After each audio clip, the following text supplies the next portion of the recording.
जनपद सहारनपुर के थाना नागल के अंतर्गत एक व्यक्ति सत्यम शर्मा के द्वारा अपने मालिक जो मेरठ में डायमंड ज्वेलरी का काम करते हैं के माध्यम से सूचना दी गई थी कि वो और उसके साथ एक ड्राइवर तरुण सैनी अंबाला से सहारनपुर होते हुए मेरठ जा रहे थे।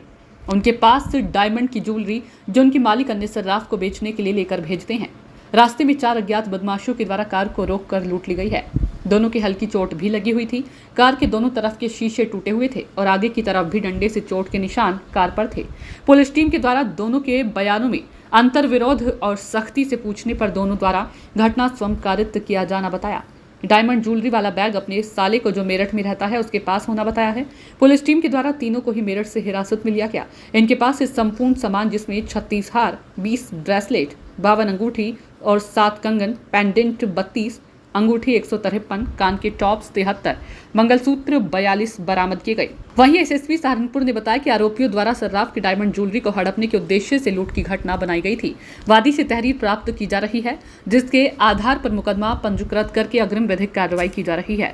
थाना नागल के अंतर्गत कल रात्रि को 11 साढ़े 11 बजे के आसपास एक व्यक्ति सत्यम शर्मा और उनके साथ एक ड्राइवर हैं तरुण सैनी, इनके द्वारा अपने एक मालिक हैं जो सराफे का कार्य करते हैं मेरठ में, उनके माध्यम से सूचना दी गई थी कि ये अंबाला से अपनी गाड़ी में आ रहे थे और ये अंबाला, हरिद्वार और सहारनपुर में अन्य अन्य जगह पर जो डायमंड ज्वेलरी है उसको अन्य सराफ को ये बेचते हैं और उससे पैसा इकट्ठा करते हैं। और ये सारा सामान अंबाला से जब ये वापस आ रहे थे तो सहारनपुर के पास नागल थाने के नज़दीक जो रेलवे फाटक पड़ता है उसके आगे जाकर 4 अज्ञात बदमाशों के द्वारा इनकी गाड़ी को रोककर उससे तोड़फोड़ की गई और उसके बाद ये जो सामान भरा जो बैग था जिसमें डायमंड की ज्वेलरी थी वो वहाँ से लूट कर ली गई। इस पूरे प्रकरण में जो पुलिस के द्वारा इसमें पूछताछ की गई, पूछताछ करने के बाद इसमें दोनों ही के बयानों में कुछ अंतर्विरोध आया और उस बयान के आधार पर इन दोनों से और सख्ती से पूछताछ की गई। तो इन दोनों के द्वारा बताया गया कि इसमें जो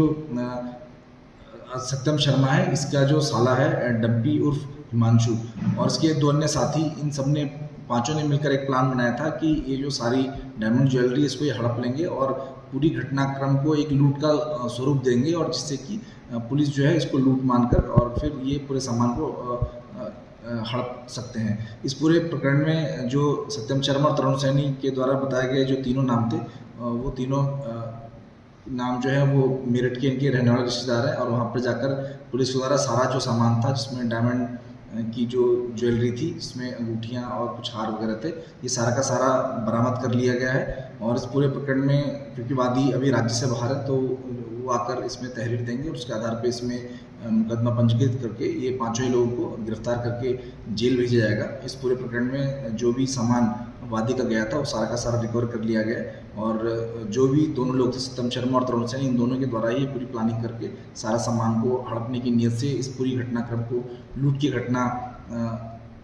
देकर इसकी पूरी घटना को इस तरह से बनाया गया कि ये लूट की घटना लगे और इसमें जो भी अन्य लोग शामिल थे सभी को गिरफ्तार कर लिया गया है और प्रकरण में विधिक कार्रवाई की जा रही है।